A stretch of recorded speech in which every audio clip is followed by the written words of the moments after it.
Hello বন্ধুরা, আমি আশা তোমরা সবাই কেমন আছো? আশা করি সব ভালো আছো। আমিও খুব ভালো আছি। তো আজ আমি চলে গেছি জয়চণ্ডী পাহাড় ঘুরতে। অনেক দিনের ইচ্ছে ছিল যাওয়ার, শেষ পর্যন্ত এই ইচ্ছাটা পূরণ হইলই। তো উপরের ভিউটা দেখার জন্য তোমরা কন্টিনিউ ভিডিওটা দেখে যাও। আর আমি আলি প্রথমবার জয়চণ্ডী পাহাড়, আগে কখনো আসিনি, তো জানি নাই উঠতে পারবো কি নাই। তো চলো তোমরা ভিডিওটা কন্টিনিউ দেখে যাও।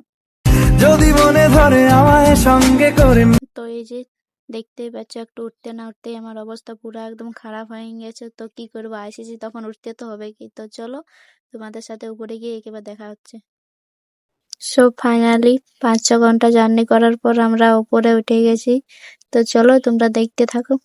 সঙ্গে করে মেঘের মুলুকে চল তোর কথা। তো উপরে উঠে আগে আমি চলে গেছিলাম প্রণাম করতে। তো এখানে প্রণাম করার পর একটা গাছের নিচে আসে দাঁড়িয়েছিলে, এখান থেকে দেখতেছিলে ভিউটা। তোমরা জাস্ট দেখো কত সুন্দর দেখাচ্ছে। আর রোদে তো আমার অবস্থা একদম খারাপ হয়ে যাচ্ছে, সেটা তোমরা আমার ফেস থেকে বুঝতে পারছো। A few moments later. So finally আমাদের ঘোরাঘুরি হয়ে গেল, এবার যাবো আমরা ঘর। ততক্ষণ তোমরা ভিডিওটা একটু দেখে নাও। আজ এতটাই, বাই।